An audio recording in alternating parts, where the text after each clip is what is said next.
YG와 JYP의 책걸상.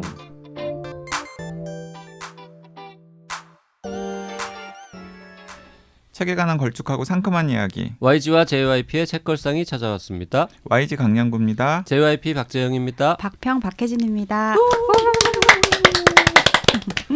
반갑습니다. 네, 반갑습니다. 반갑습니다. 날도 춥고 코로나도 기승을 부리고 있는데 박평님은 어떻게 지내고 계십니까? 저도 오늘부터 격일제로 재택근무 시작돼서 지금 집에서 일하다가 외근이라고 하고 와 있어요. 끝나고 바로 집에 가서 또 일해야 돼요. 네, 저는 이게 외근이군요. 외근. 네. 저는 그 녹음 시작하면서 고백할 거 있어요. 뭐요? 어제 저 코로나 검사했어요. 왜 또 증상이 나타났습니까? 아니요, 공장에서 확진 환자가 발생해가지고. 네, 그런데 제가 잠깐 접촉자로 분류가 되어가지고 예방 차원에서. 밀접 접촉자 말고 그냥 접촉자는 뭐라 그래요? 그러니까, 그냥 접촉자인가 이름이? 그러니까 과거에는 이제 구분하는 늘 하기도 하고 했었는데 워낙에 검사 역량도 늘어나고 또 만에 하나 차원에서 다 하니까 대부분 요즘에는 그냥 접촉자라고 분류를 한 다음에 그 중에서 자가격리할 사람, 자가격리를 하지 않지만 뭐 예방 차원에서 검사를 할 사람 이런 식으로 막 분류를 하는 것 같은데 저는 회사에서 예방 차원에서 검사를 하는 게 좋겠다 그래가지고 검사에서 음성 판정 받았어요. 그래도 결과 나오기 전까지는 긴장 많이 하셨을 것 같아요. 근데 이번에는 내가 약간 자신이 있었거든요. 뭐 저런 걸로 가면 되겠어? 그래서 위 음성일 수도 있지 않습니까? 오늘 아침에 음성 판정 받았는데 설사 몸에 바이러스가 있다고 하더라도 갑자기 그 바이러스가 몇 시간 만에 증식해가지고 두 사람한테 갈 가능성은 굉장히 낮을 것 같아요. 현재로서는 대한민국에서 제일 안전한 사람 중에 한 명이에요.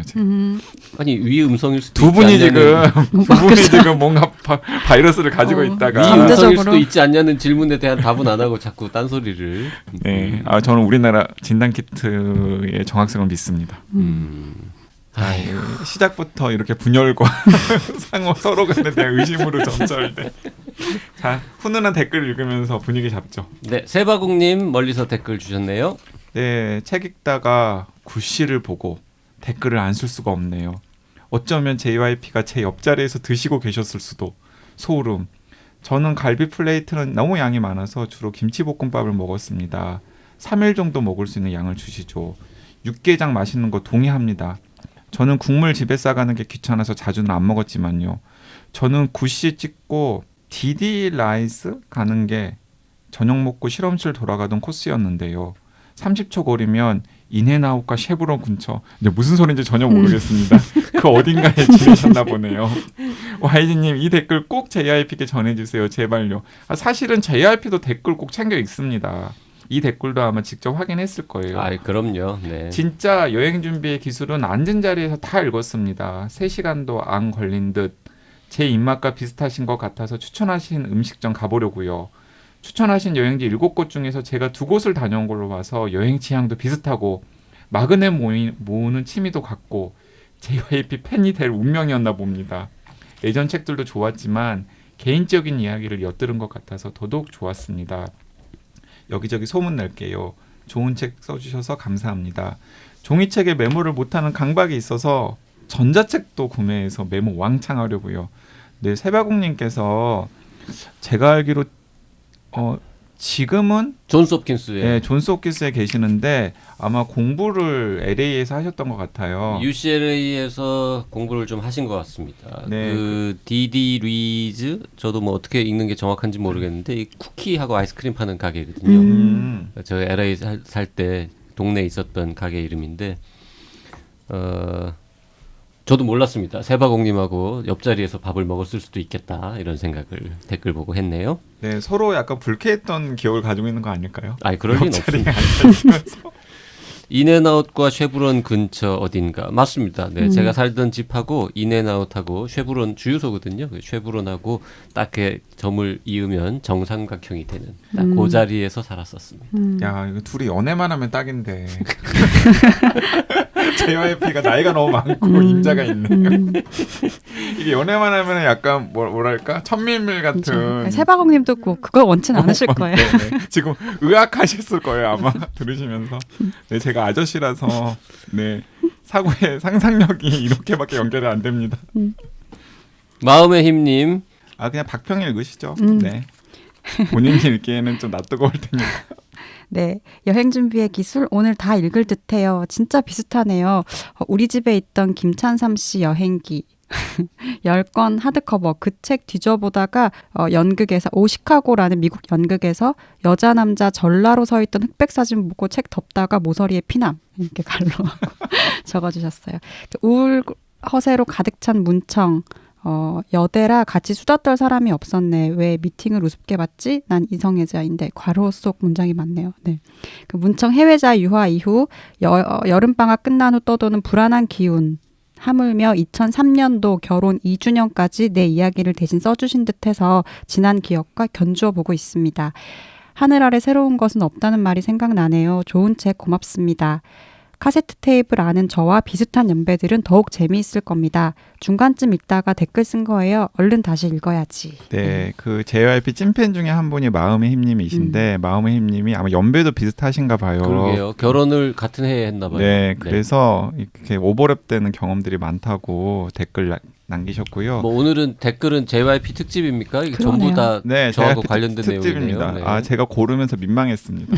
네, 씩씩한님께서도 댓글 남기셨는데요. 아, 같은 사람이었어요. 결혼하고 뭐 먹지? 도움 정말 많이 받았는데 그때도 저자 이력도 책 구성도 참 독특하네. 하지만 여느 요리책보다 도움이 되는군 생각했는데 그 의사분 어찌 사시나 가끔 궁금했는데 여행 준비하시며 살고 계셨네요. 가깝다면 가까운 곳에서 반가워서 책 찾아봤습니다. 요리 초보자 큰 도움 받았어요. 감사드려요. 김춘아 여사님께도. 20년도 더 된 과거에 어머니하고 같이 썼던 요리책 겸 요리 에세이에 관한 이야기들이 요새 댓글로 몇 개 달렸더라고요. 중고 서점에서 사셨다는 분도 네, 사셨다는 있고. 분들도 있는데 심지어 씩씩한님께서는 그게 JYP 책인 줄 연결을 못 시키시고 과거에 도움을 많이 받으셨었나 봐요. 그러게요. 네. 켈리님 댓글도 좀 누가 읽어주시죠. 제가 읽어보겠습니다. 네, 켈리님 여행 준비의 기술 잘 받았습니다. JYP 신간 사인본 받았다고 제 개인 인스타에 올렸더니 친구 댓글 조용필이냐? 조용필이든 박재영이든 언제나 응원합니다. 여행 가고 싶어요. 아, 제가 켈리님 댓글 읽고서 제가 진짜 소리내서 빵 터졌어요. 켈리님 부탁이 있는데요. 인스타 계정을 모두에게 공개로 좀 전환해 주십시오. 네. 검색해 보면 안 나오는 것 같더라고요. 조용필이냐 크크 댓글 이런 거. 네. 자, 헌터헌터 사모님. 친구 소개로 처음 책걸상 들어와 보니 펀딩하길래 바로 펀딩부터 하고 받아본 여행 준비의 기술과 최근 추천해 주신 명사의 초대 너무 좋아요. 역주행으로 하나씩 따라잡고 있는 중입니다. YG님 목소리 너무 상냥하고 JYP님 동기 오빠 같은 친근함이 좋습니다. 벌써 두 분께 푹 빠졌어요. 좋은 팟캐 감사합니다. 소개해준 친구는 시각장애인인데 소리로만 듣는 친구라 그 추천이 역시 옳았어요. 친구 성지원이랑 안내견 새소리 이름 언급해 주시면 엄청 좋아할 겁니다. 감사합니다. 네, 친구 성지원님 그리고 네. 안내견 새소리. 네. YG님 목소리를 보고 너무 상냥하다 이렇게 표현하는 분도 있네요. 네, 계속 그 상냥한 이미지를 가지고 가고 싶습니다. 지금 왠지 오늘 저 댓글 읽을 때 지나치게 상냥하게 네. 아니 그리고 JYP님 동기 오빠 같은 친근함이 또 좋다고. 이건 무슨 말이에요? 동기 오빠는 무슨 말이에요? 동기면 동기고 오빠면 오빠지. 동기 중에 동갑이 아니라 나이가 많은 동기들 있잖아요. 삼수한 오빠? 네. 네. 약간 좀 비슷하네요. 아미님 맛집 추천 많이 해주고. 맛집 추천 많이 해주고. 코로나 밥은 거기 시대를 가서 먹어야 된다 꼭. 코로나 시대를 겪으면서 르메트르의 실업자를 읽었습니다. 이건 영화의 액션이었습니다. 한편으로 이렇게까지 절실했구나를 느꼈습니다. 슬슬 제 입장으로 옮겨질 날이 멀지 않았습니다. 그래도 즐겁게 펀딩하면서 저의 새로운 날을 기대합니다. 매주 방송해주시는 노력에 감사드리며 부지런한 두 분을 배우려고 합니다. JYP 사인본 아들에게 플렉스 했습니다. 술술 잘 넘어갑니다. 항상 감사합니다. 니은 서점에서 북토크 해요? 라고 댓글 남겨주셨습니다. 감사합니다. 네, 아미님 비롯해서 책걸상 애청자분들 중에서 지금 코로나 유행이 너무 길어지면서 힘드신 분들 많으시잖아요. 기운 내시길 바라겠습니다.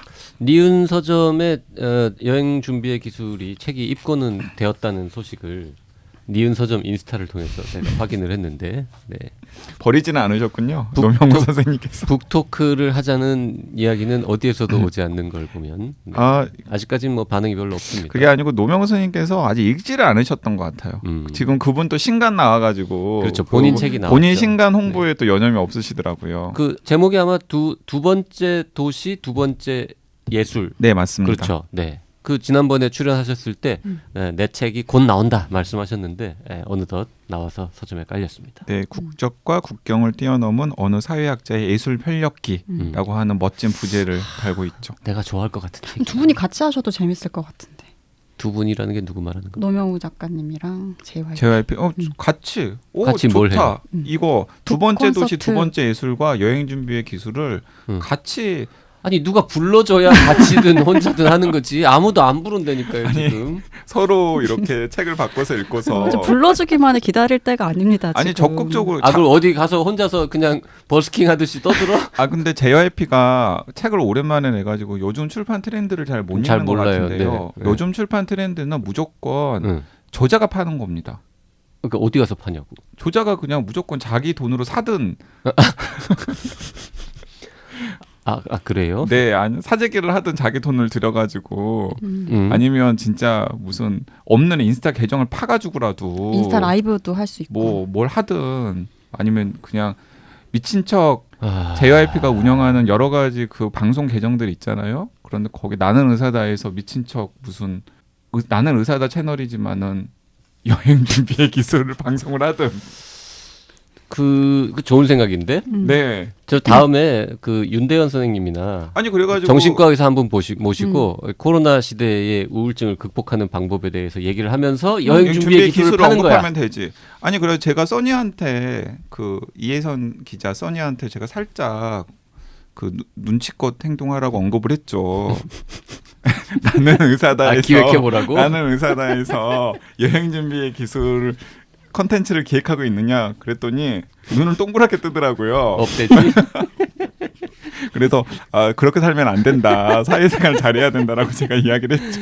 자, 책걸상에서 이렇게 무지막지하게 지금 오늘도 봐봐. 오늘 소개할 책 얘기 아직 제목도 얘기 안 하고 계속 여행 준비의 기술만 얘기하고 있는데 지금 어떻게 더 JYP가 뻔뻔하게. 마음이 좀 조급한 것 조급하신가 같아요. 봐요. 조급할 수밖에 없는 게 말이죠. 지금 책 나온 지 지금 3주 지났는데 아직 1쇄가 다 소진이 안 됐습니다. 그런데 오늘 그 JYP 책 펴내신 그 주관님께서는 그랑아리 주관님께서는 다른 출판사에서 나온 자기 책 사쇄 찍었다고 자랑하는 포스팅을 올리셨더라고요. 지금 그분이 자기 책 파느라고 JYP 책에 큰 관심이 없으시군요. 네.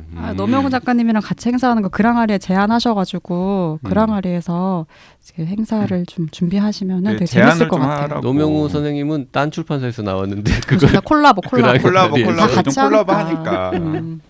유연하게. 네. 네. 아무튼 저는 이제 그 책걸상 청취자분들, 애청자분들만으로도 1쇄는 다 소진되지 않을까 이런 기대를 하면서 책을 냈는데 3주가 지나도록 아직 1쇄가 남아 있다는 거. 자, 이 정도면 안타깝습니다. 내가 보기엔 책걸상 애청자분들이 약간 반감이 생긴 거예요. 너무나 말을 많이 하니까. 아니 다 본 것 같은 느낌. 안 봤는데. 웃겨. 네. 자, 지금 JYP 약간 조급한 것 같으니까요. 책걸상 애청자분들께서 좀 마음을 열고 한 권씩 이렇게 챙겨 주시면 좋겠습니다. 이런 말 하는 저도 참 민망하고 부끄럽네요. 자, 오늘 소개할 책 여행 준비의 기술과는 전혀 다른 분위기의 훌륭한 책을 박평이 소개해 주는 바람에 YG랑 JYP가 아주 즐겁게 잘 읽었습니다. 네. 오늘 소개드릴 책은 백온유의 장편 소설 유원이라는 책입니다. 네. 그 자꾸 나이 얘기해서 꼰대 같긴 하지만 책걸상에서 소개한 작가들 중에서 가장 나이가 어리지 않나 싶기도 해요. 93년생입니다. 이분은. 그렇죠. 네. 그 90년생이 온다 그 쓰신 분도 실제로는 80년대생이었죠. 그분은 80년대생이었고 그리고 셀리 루니가 91년생. 91년생. 셀리 루니가 저거죠. 노멀피플 저자. 피플. 네, 그건 기억을 해야죠. 우리가 방송한 지가 얼마나 지났다고. 그 진짜로 책걸상에서 소개한 작가 중에 최연소인 것 같네요. 네, 그런 것 같습니다. 네, 만 그런데 27세. 93년생이라고 해도 벌써 지금 20대 후반이잖아요. 그렇죠. 그러니까 뭐 어린 나이라고는 할 수 없는 나이죠. 사실. 그 백온유라는 작가는 사실 이름도 몰랐다가 박평 때문에 지금 이번에 처음 알게 됐는데, 네, 저도요. 네, 뭐 데뷔작도 아니고 네. 2017년에 데뷔를 한 것 같은데 이게 장편 동화로 데뷔를 했습니다. 네, 2017년에 동화로 데뷔를 했고 저도 아직 그 동화책은 읽지 못했고, 그러니까 실제로 이 유언이라는 작품이 이제 동화의 형태가 아닌 작품으로는 첫 번째 소설. 예. 사실상의 데뷔작이다. 네, 뭐 이렇게 그렇게 볼 수도 있을 있군요. 것 같아요. 하지만은 이 유언이라는 작품도 굳이 장르를 구분을 하자면 청소년 소설의 그 카테고리에 묶일 법한 책이죠. 이게 청소년 문학상을 수상하면서 그 문학상 그 당선작이 되면서 책이 나왔거든요. 그러니까 우리한테도 많이 알려진 작품들인데 뭐 구병모 작가의 위저드 베이커리나 완득이. 그리고 아몬드. 네, 손원평 작가님 아몬드, 그런 작품들이 쭉 나왔던 그 상이 바로 그러니까 창비 청소년 문학상. 그 작품들도 이 창비 청소년 문학상을 받으면서 그 다음에 출간된 맞아요, 케이스인가요? 맞아요. 그러니까 굉장히 그 이제 뼈대가 있는 사람들에게 이제 많이 알려져 있는 그런 수상작 시리즈로 나왔죠. 그 페인트라는 책도 같은 시리즈인가 봐요. 네, 이희영 장편 소설 페인트도 내가 페인트 받으면서. 그 설정이 너무 재밌어서 샀거든요, 얼마 전에. 아직 보지는 못했는데 이거 이 책 유언이라는 이 책을 보고 요 시리즈에 대한 관심이 조금 더 높아졌습니다. 그 창비 청소년 문학상의 작품들이 다 설정이 굉장히 독특한 설정들이고 그리고 이 청소년 문학상으로 데뷔한 작가들이 나중에 청소년 소설이나 혹은 성인 소설 작가로 되게 활약을 많이 해서 주목을 굉장히 많이 받고 있는. 맞아요. 그 손원평 같은 경우도 아몬드라는 작품이 이제 감정을 느끼지 못하는 아이. 우리가 몇 차례 언급했었잖아요. 네. 그러니까 좀 상황이라든지 설정이라든지 캐릭터를 다루는 방식이라든지 문제 제기하는 방식이라든지 이런 게 좀 강렬하고 또 인물도 아주 특수한 인물들을 많이 만들어내기 때문에 그 작가들이 이제 청소년 이제 뭐 YA 이렇게 불리는 청소년 소설 쓰고 나서 곧바로 거의 이제 성인들에게도 읽히는 매력적인 소설들 작업을 많이 하는 것 같아요. 구병모 작가도 그랬고. 예를 들어서 뭐 김여령 작가 같은 경우는 완득이로 굉장히 주목을 많이 받았었고 그리고 방금 언급한 구병모 작가 같은 경우에도 제가 굉장히 좋아하는 작가 중에 한 명이고 그래서 저도 이 유언이라고 하는 소설을 박평에 딱 추천을 하니까 또 그 계열의 창비 청소년 문학상 받은 작품이구나, 읽을만 하겠다는 생각을 하고 읽었는데 읽다 보니까 이게 꽤 여기저기서 많이 회자가 되었었나 봐요. 왜냐하면 제가 백온유 작가 이름도 모르고 유언이라고 하는 소설의 존재도 몰랐는데 이 소설의 설정을 어디선가 들었던 것 같아요. 그래가지고 나 이거 분명히 어디선가 들었었는데 하는 걸 보니까 이게 뭐 소셜미디어든 아니면 언론 지면이든 책 읽는 사람들 사이에서 좀 화제가 되었던 책인 것 같다는 생각이 들더라고요. 이게 뭐 이게 이야기를 하다 보면은 주요 설정들도 이야기하겠지만 기본적으로 생존자 이야기잖아요. 맞아요. 그래서 뭐 요즘은 이제 뭐 가까운 사람들, 가족이나 친구나 이런 이제 가까운 사람이 자살을 했다. 그러면 그 이후에 남겨진 사람들은 뭐 자살 생존자다. 뭐 이런 얘기들 많이 하게 되는데, 그러니까 조금 다른 방식으로 우리가 그동안 놓쳤던 감정들, 아픔들 이런 것들에 주목할 수 있는 이야기들이 좀 주목받는 것 같고 유언도 좀 그 가운데 있는 작품이 아닌가 싶어요. 네. 저는 이제 박평이 사실 이거 한 것만 탁 던진 게 아니라 이제 여러 개를 던지시는데 요 유언의 설정을 딱 보고 이거 재밌겠다. 완전 설정에 그냥 홀라당 넘어가가지고 정말이요? 이거 합시다라고 얘기했습니다. 책이 제일 얇아서 그런 거 아니에요? 아닙니다. 책이 얇다고 해서 무조건 홀라당 넘어가지는 않습니다. 그 박평이 추천한 책 중에서 제일 얇은 책을 네. 바로 픽하시던데. 그건 우연의 일치라고 하죠. 빛의 네. 속도로. 그 길진 않아요. 근데 설정이 너무나 매력적이었어요. 매력적이었어요. 자, 궁금하실 테니까 설정 이야기를 살짝 해보면은 유언은 여주인공의 이름입니다. 외자죠. 근데 그리고 주인공 이름을 이렇게 제목으로 붙이는 것도 어떤 트렌드인 것 같아요. 또 뭐가 있죠? 예를 들어서 그 완득이? 완득이도 있고 뭐 정세랑 작가님 작품 최근 작품도 시선으로부터 시선으로부터. 그것도 심시선이라는 심시선이라고 여성의 이름. 하는 이 네네. 중심이 되는 여주인공의 이름이고요. 그리고 또 보건교사 안은영도 보건교사 안은영, 경애의 마음도 있네요. 어. 경애의 마음. 근데 그건 다 그래도 앞에 뭐 보건교사, 뭐 누구의 마음 이런 게 좀 붙기라도 했죠. 유언은 그냥 사람 이름 그 자체입니다. 네. 유씨성을 가지고 이름은 원. 그러니까 유원. 사실 이 책이 그 지난번에 노명우 교수님 나오셔가지고 이 요즘에 서점에서 그 사람들이 책을 찾는 트렌드에 대해서 잠깐 이야기를 하셨었잖아요. 근데 그때 일단 두 가지를 언급을 하셨어요. 책이 두꺼우면 안 된다. 얇아야 된다. 근데 이제 유언은 딱 거기에 이제 부합하는 죠. 이 창비 청소년 문학상도 분량이 계속 얇아지고 있어요 지금. 사실 따지고 보면은. 근데 유언은 일단 얇고요. 그리고 서점에 깔려 있으면은 관심이 가서 그냥 한번 들춰보게끔 표지가 너무 감각적이에요. 표지 참 예쁩니다. 네. 그 우지현이라는 분의 그림, 유체 그림의 일부를 표지로 썼는데 요거 민음사에서 잘하는 일 아닙니까? 맞아요. 저희 젊은 작가 시리즈에서 많이 하고 있는. 근데 약간 차용한 것 같아요. 요 그림은 왜 놓쳤습니까? 요 그림 상당히 표지로 강렬한 그림인데. 저희 이런 느낌의 그림 너무 많이 썼어요. 그런데 또 그림만 감각적인 게 아니라 이 그림의 컨셉이 유언이라고 하는 소설을 읽다 보면은 왜 표지가 저렇게 썼는지가 또 이렇게 매칭이 되잖아요. 그 책 날개에 보면 그 표지 그 표 2에 보면 그림의 원본이 네. 나오는데 원래는 이제 세 사람의 네. 아마도 여성인 것 같은데 세 명이 이렇게 서 있는 뒷모습인데 표지는 두 두 명만 명으로. 잘라서 썼단 말이죠. 네. 소설을 보다 보면 이 책의 표지에 세 명 다 있으면 이상하잖아. 그렇죠. 두 명만 있어야 되는 게 맞죠. 네, 그래서 표지 너무 감각적이고 거기에다가 유언이라고 하는 제목도 그러니까 뭔지 잘 모르지만은 소설을 읽지 않았을 때는 무엇인지 잘 모르지만 어쨌든 끌리는 제목이에요. 그래가지고 그러니까 들 수밖에 없게끔 딱 만든. 그래서 이게 창비가 참 책을 잘 만들고 잘 파는 출판사구나라는 걸 저는 다시 한번 생각했습니다. 맞아요. 여기 지금 왜 웃으십니까? 왜 씁쓸합니까? 창비 아니요. 칭찬하니까? 아니요. 저도 정말 그렇게 본인이 생각하고 추천했잖아요. 저도 그렇게 생각하고 있어요. 네. 굉장히 동감하는 부분. 그 설정 얘기 해준다 그러고 표지 얘기만 했는데 네, 설정에 대해서 박평이 조금 소개해 주시죠. 그러니까 유언이라는 18살 음.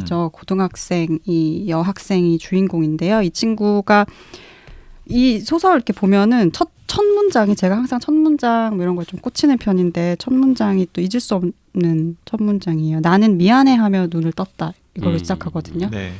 그러니까 이 친구 약간 삶에 대해서 좀 죄책감을 갖고 있는데 어릴 때 6살 때 집에서 이제 이 집에 화재가 난 거예요. 그 위층에 있던 할아버지가 담배를 피우다가 담배꽁초를 이렇게 떨어뜨리면서 집에 있던 베란다 쪽으로 이게 이제 불이 붙으면서 그러니까 화재 사고가 되게 어처구니가 없는데 너무 어처구니 없는 사건이죠. 베란다에서 담배 피던 위층 할아버지가 이렇게 꽁초를 손 끝으로 튀겼겠죠 아마. 튀겼는데 그 담배 꽁초군 불씨가 아래층 베란다로 들어가서 아래층 베란다에 쌓여 있던 그러니까 이제 언니가 굉장히 유언의 언니가 꽤 나이 터울이 나는 언니인데 그 언니가 뭐 받았던 상장이라든지 썼던 소설들 그러니까 재주가 많은 언니였었던 것 같아요. 그런 10대 언니가 받은 상장이나 쓴 소설들 읽다만 책들을 이제 엄마 아빠가 버리지 않고서 베란다에 쌓아놨었는데 거기에 불씨가 옮겨 붙은 거죠. 그래서 불이 이제 크게 났고 한 10명 정도의 사상자가 났을 정도로 이제 큰 불이 났는데 그때 비극적인 화재 네. 사건이었죠. 근데 그때 언니가 이제 집에 있었고 어린이집에서 이 유언이를 데리고 온 상황이었거든요. 6살짜리 유언 그리고 언니는 그때 이제 16살쯤 됐던 네. 나이 터울이 좀 있었는데 이제 막 불이 나고 하니까 자기는 뭐 지금 되게 힘든 상황일 것 같고 그래서 동생을 이렇게 밖으로 베란다 밖으로 이불을 싸가지고 그러니까 물을 던진 묻힌 거죠. 이불을 싸서 음. 동생을 안고 있다가 이제 본인은 그 막 연기가 나고 뭐 질식할 상황이었던 거죠. 그러니까 정신이 혼미한 상태에서 내 동생이라도 살려야겠다라는 마음에 그 아이를 던진 거죠. 이불에 돌돌 이불에 만- 돌돌 말아가지고. 말아가지고. 네. 예, 근데 그 층이 11층인가 11층. 그랬죠. 네, 그래서 사실 그래서 합리적인 선택이라고는 할 수 없는 거예요. 제가 생각하기에는 저는 그렇게 생각했어요. 합리적인 선택은 아니에요. 왜냐하면 그렇게 던졌을 때 동생이 살 가능성은 굉장히 적으니까 이불에 쌓여 있다고 하더라도 그런데 이제 떨어졌는데 마침 그 밑을 지나가고 있던 한 남자가 있었는데 화물차 기사 그 분이 이제 이불 아기를 받은 거죠. 그러니까 이제 떨어지고 있는 아이를 그게 받았는지 아니면은 떨어져서 떨어졌는지 자기 그건 위로 위로 떨어져서. 떨어졌는지 떨어는 그건 불확실해요. 맞아요. 불확실했는데 어쨌든 간에 그 밑에 있던 40대 한 가정의 가장 그리고 직업은 화물차 기사였던 그 분이 이제 받았다고 보는 게 합리적이게 묘사가 되어 있죠. 그렇죠. 그리고 왜냐하면은 그냥 위로 떨어졌으면 이 아이가 살지 못했을 가능성이 더 클 거예요. 그 아이도 살지 못하고 네. 그분도 어쩌면은 의도적으로 받았기 때문에 뭔가 장애가 남긴 했지만 둘 다 살 수 있었던. 그래서 어쨌든 받은 다음에 유언은 기적적으로 살았고 아무런 손상 없이 살았고 그다음에 그 유언을 받은 그 40대 가장 한 가정의 가장은 뇌진탕으로 쓰러졌는데 뇌진탕으로 쓰러지면서 다리 한쪽의 뼈가 완전히 다 부러지는 많이 뭐 바스라지는 약간 재활을 해도 정상적으로 걷는 게 불가능한 그런 치명적인 장애를 안게 되었죠. 맞아요. 그게 이제 기본적인 기본적인 줄기는 처음에 시작하는 소설의 모티프인 거죠. 그러니까 유언은 방금 박평이 이야기를 했지만 첫 문장이 나는 미안해하며 눈을 떴다라는 게 아주 강렬한 첫 문장인데 그러니까 생존 자체가 다른 사람들의 희생을 전제로 생존을 한 거예요. 당연히 자신을 던진 그 언니는 질식해가지고 쓰러져 있는 걸 뒤늦게 집으로 들어간 소방관이 그 끌어안고 나와가지고 병원으로 옮기다가 이제 구급차 안에서 사망을 했고 그리고 그 40대 가장 아저씨 같은 경우에는 자기 때문에 평생 장애를 안고서 살아가야 되는 처지가 생긴 거죠. 그러니까 우리 부모님은 그 아저씨에게 평생 죄인 같은 이렇게 네. 마음을 갖고 살고 이제 있고 그러고 나서 이제 12년이 지난 상황의 이야기가 이 요원이라고 하는 소설의 이제 기본적인 줄거리입니다. 네. 이제 언니 나이쯤이 된 유언의 이야기인 거죠. 네. 그렇죠.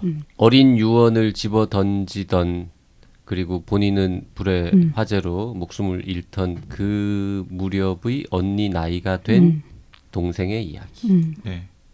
야, 이거 스포일러 안 하면서 그 다음 논의를 어떻게 이어가야 될지 약간 걱정스럽긴 한데요.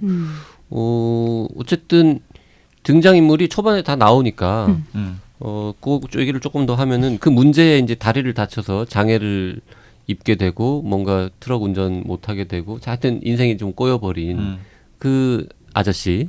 그 아저씨가 초반에 나옵니다. 네, 초반에 나와요. 그러니까 그 아저씨는 그 이제 과거의 전사를 그냥 이야기를 하자면은 당연히 그렇게 유언을 받고서 본인이 장애인이 된 다음에 스포트라이트를 받을 수밖에 없는 상황이죠. 영웅이죠. 네, 의인, 그래서 뭐, 의인이죠.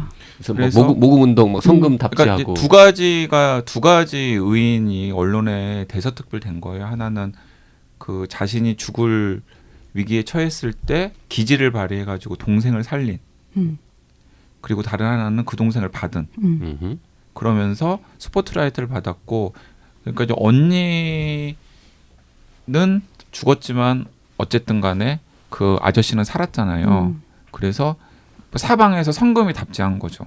그래서 1년간 재활 치료를 받았지만은 결국에는 이제 그 제대로 걷는 데는까지는 치료가 되지 못하고 그 성금 받은 걸로 화물차 운전은 어차피 못 하잖아요. 다리 한쪽을 쓸 수가 없으니까. 그래서 쩔뚝쩔뚝 거리면서 치킨집을 동네에 차린 거예요. 그래서 당연히 이제 처음에는 치킨집을 차렸으니까 이 소설에 자세하게 묘사가 되지는 않습니다만은 많은 사람들이 의인이 차린 치킨집이니까 치킨을 뭐 시켜주고 막 그랬겠죠. 그런데 사실 이게 장사 안 하던 사람이 장사하는 게 쉬운 일이 아니잖아요. 그쵸. 그럼요. 뭐 아무리 의인이 차린 치킨집이라도 맛없으면 안 가죠. 그러니까 두 가지였던 것 같아요. YG를 아무리 사랑한다고 해서 YG 책이 재미없는데 사서 읽지는 않거든요. 그쵸. 네, 그러니까요. 이거 네, 그 자기나 걱정해야 될 때 아닙니까 지금? 이게 사람이 마음이 조급하면 그렇네요. 네네네. 그래서 어쨌든 이게 인생의 꼬인 이 아저씨가 나타나는데 그래서 일단 치킨집은 말아 먹었어요. 그러니까 배달도 잘 안 되고 그 다음에 맛도 없고 아마 그랬던 것 같아요. 그래서 금방 말아 먹고 그 다음에 뭔가 본인이 장애인이 된 데다가 그러니까 약간 종잣돈이 생겨가지고 치킨집도 했는데 망한 다음에 이제 가정 내에서도 여러 가지 불화들이 많이 생겼었던 것 같아요. 그래서 이제 유언과 같은 또래 딸과 이제 그 남동생이 있고 자기 부인도 있는데 또 이제 헤어졌어요. 이제 그런 상황에서 이제 이분이 자꾸 아쉬울만 하면은 유언의 집으로 나타나는 거예요. 불청객이죠. 와서 그냥 밥도 먹고 가고 자고 갈 때도 있고. 네, 근데 부모님은 쩔쩔매고.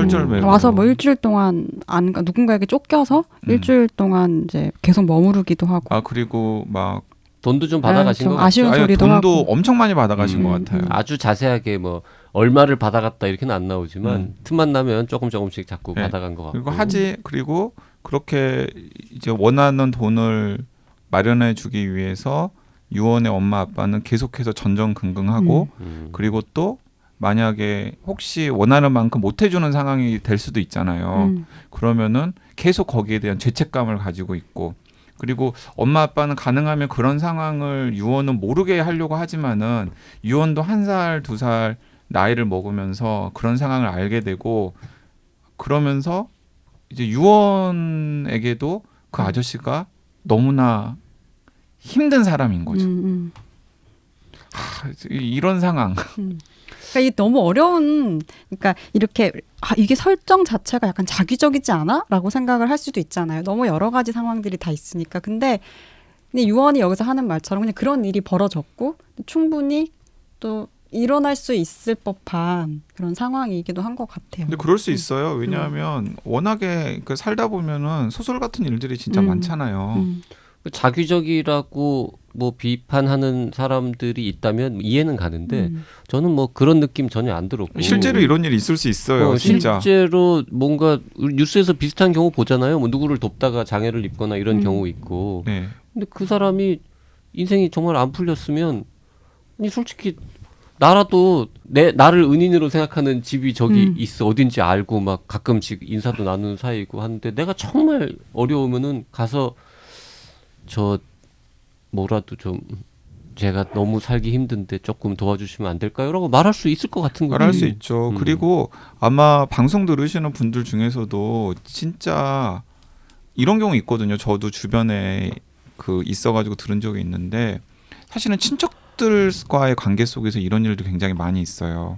형제나 혹은 친척들과의 관계 속에서 진짜 예를 들어서 형제들 중에서 어느 한쪽이 좀 형편이 좋은데 다른 한쪽이 뭔가 문제가 생기면 막 진짜 끈질기게 찾아와가지고 그거는 무슨 생명의 은인도 아니고 누구를 구해준 적도 없지만 단순히 그냥 혈육이라는 이유만으로 그런데 이제 그런 게 아니라 진짜 한쪽이 일방적으로 어느 다른 한쪽에게 약간의 죄송한 마음이나 죄책감 같은 걸 가지고 있는 상황이라면은 충분히 이런 일이 벌어질 수 있다라고 생각합니다.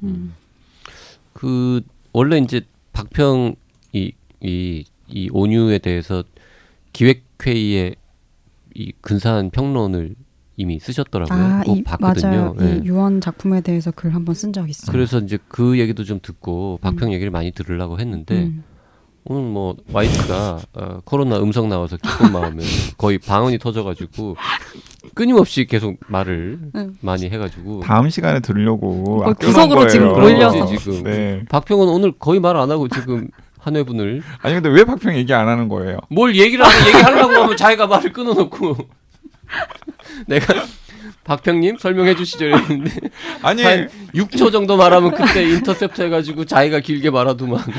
아, 제가 좀 더 분발하겠습니다. 네. 아니 열심히 하라고요. 여기가 무슨 예능이야. 네. 자기 분량은 알아서 챙겨야 되는 거였어? 네. 다음 시간에는 제가 네, 입을 다물고 있겠습니다. 그럴 아 그러고 리가요. 보니까 지금 약간 걱정해야 되는 상황인데 또 비말 튀기면서 말을 많이 했네요. 칸막이 설치하고 녹음할까요, 우리? 뭐 어쨌든 음성 나왔다고 하니까. 네.